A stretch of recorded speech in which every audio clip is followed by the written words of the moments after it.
If I may respond, Mr. Chair. If I may refresh the memory of the good senator, during the last hearing of November 14, 2025, that matter that you raised about the statement made by the former Secretary of Justice was already put on the side when you asked that question. And we already informed the chairman that if they wish to file their application, if they wish to be processed, they go to the Department of Justice. Binanggit po yan, nasa transcripts po yan na sinasabi niyo, o sige, wala mo nang pag-uusapang restitution. But did they ever come to the department to coordinate with us? No, they did not. And let me just put it on record, sir, na hindi po ito question na kung sinong nauna na nagsalita. Hindi po ito question kung sino yung naunang nagbanggit ng napakaraming pangalan kung hindi rin naman nila kayang suportahan ng ebidensya at wala rin naman silang mabibigay na magpuprove o magpapatunay doon sa kanila mga sinasabi. Yan po ang kailangan naming suriin. I am sorry, Mr. Chair.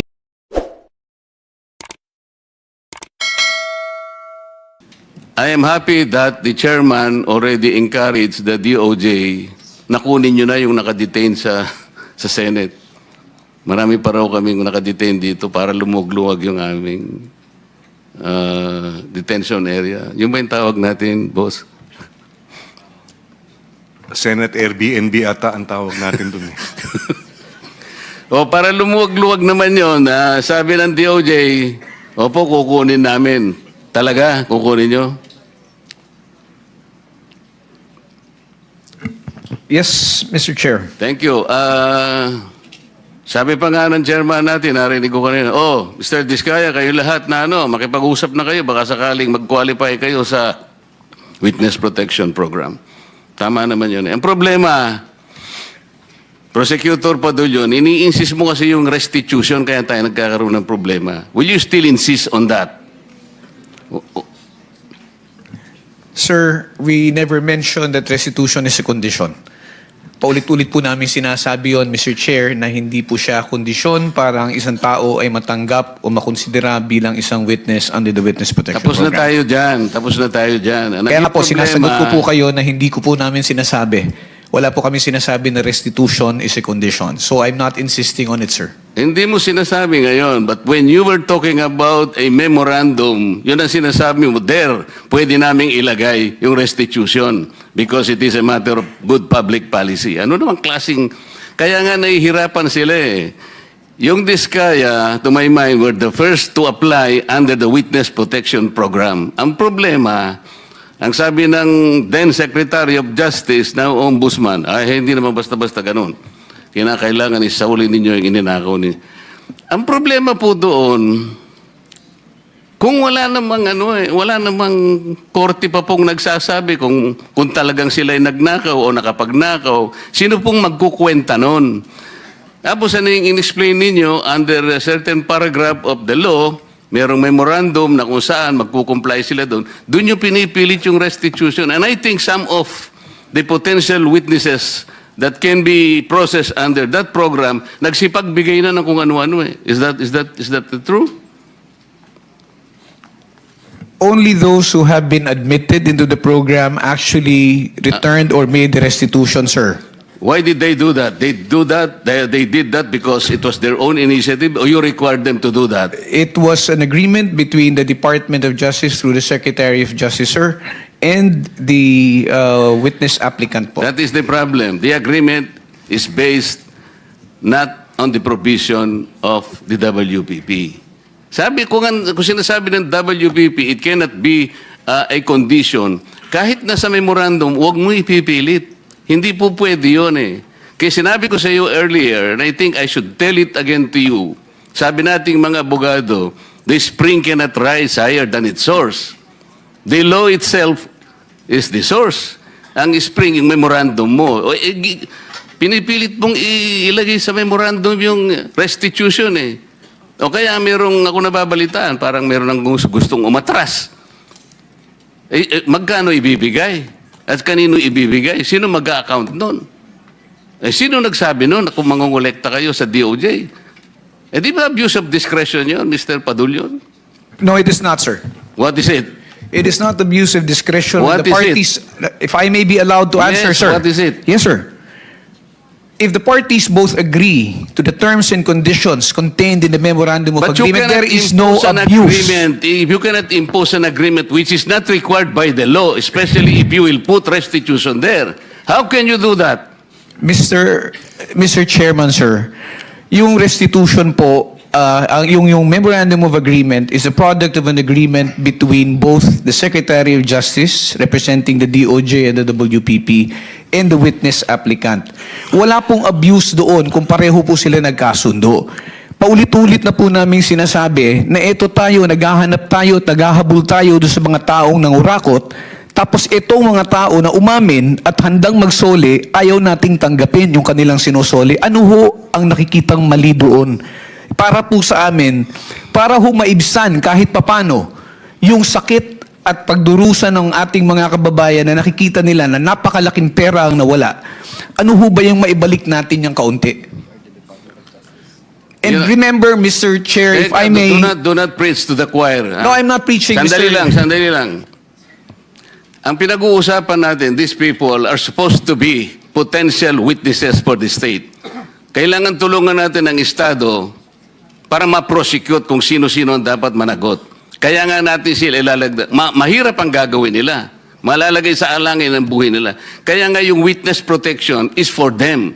Sa title na title lang makikita mo, witness protection in interest para sa kanila yon. So yung memorandum of agreement, ayun ay dahilan lamang para masiguro mo na sila'y makikipag-cooperate. Kasi kahit na sila'y na-approve under the witness protection program, but they will not cooperate based on the memorandum, pwede mo siyang i-discharge eh. Alam mo, the court can still do that. At saka yung final approval ng witness, state witness, nasa court yun eh. Huwag mong kukunin yun eh. Kaso, isinasama ninyo yung restitution. That is the problem. And I will object to that. Palaging mali yun eh. E paano yung kay Diskaya? Pinipilit ninyo na mag-restitute. Sabi niya, ewan ko kung pinag-usapan ninyo. What did they tell you, Mr. Diskaya? Your Honor, kung magkano po ang i-restitute po muna namin. Oh, ano sabi nila? Magkano daw? Ako po, hindi ko po masabi kung magkano po. Kasi para sa akin po, parang kami po ang nanakawan. Parang ibig sabihin, parang modern day na pagnanakaw, ibig sabihin yung nakaw ba? Siya pa ang magbibigay ng pera dun sa ninakawan niya? Parang ganun po. Sabi niya kanina, it's a disagreement between the applicant and the DOJ. Did you agree that you will restitute any money to the DOJ? Wala po pang maibibigay po. At saka... Yun na nga, because wala kang maibigay, hindi kanya ipoprocess under the Witness Protection Program. Is that not correct? hindi ko po alam, Your Honor, kung... Mr. Chair, paano to? Ito si Mr. Diskaya, he was the first, tsaka yung asawa niya who applied under the WPP. The problem is, ang sabi ng dating DOJ Secretary, hindi, kinakailangan isoli muna yung mga pinagnanakaw. Hindi po pwedeng ganun-ganun lang. Paano ngayon siya mapuprocess if that was dangled? Paano siya mapuprocess to begin with? May I be allowed to respond now, Mr. Chair? PG, Padilla. Thank you, sir. Sir, Mr. Chair, una, sabihin ko lamang po na kasinungalingan po yung sinasabi ni Mr. Diskaya na agad-agad silang sinabihan na magsoli ka. Ang pinag-uusapan po dito, bago man lang makapagsabi ng ganon, kailangan munang makita kung ano ang gusto at kayang sabihin at patunayan ni Mr. Diskaya at ni Mrs. Diskaya doon sa kanilang salaysay. Pero hindi po sila nakikipag-ugnayan sa department. Kaya hindi po sila mabigyan ng kaukulang proteksyon at hindi po ma-process yung kanilang application. So yung sinasabi po ni Mr. Diskaya, from the hearing of November 14 in the Senate Blue Ribbon Committee, there was never a chance or an opportunity that Mr. Diskaya and or counsel even approach the department despite the proddings of the chairman. Mr. Ano ba yung title mo? Mr. Prosecutor, Mr. PG na lang. Mr. PG, nung ako yung chairman pa dito, sila yung unang nag-apply. So, dahil kailangan nila ng protection, it was incumbent upon the chairman na sumulat sa Senate President to endorse yung kanilang application. That was the provision of law kasi. But even before they can do that, Actually kasi, nung sinasabi ko yon nung hearing, di ko naman alam, mapapalitan na pala kami. Alam mo na yon, di ba? Yung araw din na yon, nag-press con na si Secretary of Justice. Narinig ko eh. Sabi niya, hindi po pwedeng ganon. I cannot apply. Hindi pwedeng basta-basta ganon na lang. And then the new Senate President based his judgment of not entertaining that application on the articulation of the Department of Justice. So, ang tinatanong ko nga sa inyo, hindi siya sinungaling. Ang mismong kayo ang nagbigay na ng condition kasi. Kaya sinasabi ko, if you insisted on the condition of restitution, how can Diskaya or any other persons similar to his situation even begin to apply under the WPP? If I may respond, Mr. Chair. If I may refresh the memory of the good senator, during the last hearing of November 14, 2025, that matter that you raised about the statement made by the former Secretary of Justice was already put on the side when you asked that question. And we already informed the chairman that if they wish to file their application, if they wish to be processed, they go to the Department of Justice. Binanggit po yan, nasa transcripts po yan na sinasabi niya, o sige, wala mo nang pag-uusapang restitution. But did they ever come to the department to coordinate with us? No, they did not. And let me just put it on record, sir, na hindi po ito question na kung sinong nauna na nagsalita. Hindi po ito question kung sino yung naunang nagbanggit ng napakaraming pangalan kung hindi rin naman nila kayang suportahan ng ebidensya at wala rin naman silang mabibigay na magpuprove o magpapatunay doon sa kanilang mga sinasabi. Yan po ang kailangan naming suriin. I am sorry, Mr. Chair, he did not refresh my memory.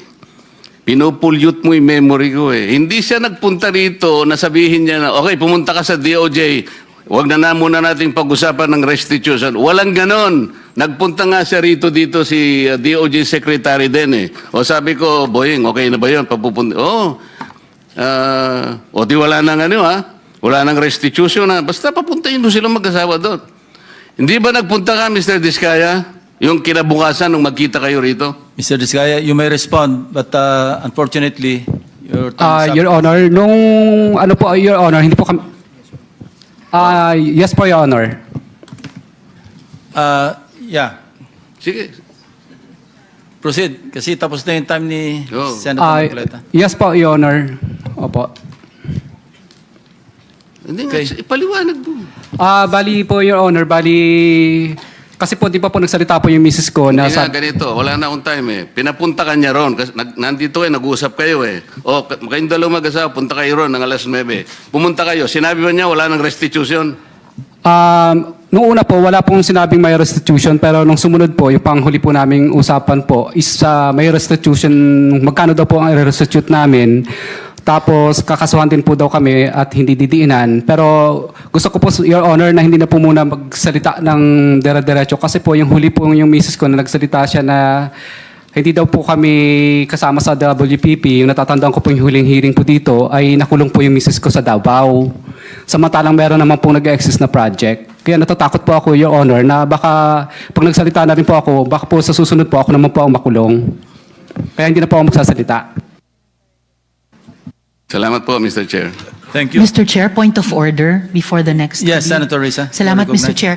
Pwede po bang malaman kung tulad ng iniutos ng chair nung nakaraang hearing, nag-submit na po sina Mr. and Ms. Diskaya nung buong listahan nila, ledger, ng mga proyekto nila kasama ang mga joint venture projects para sa mga taong 2016 hanggang 2022?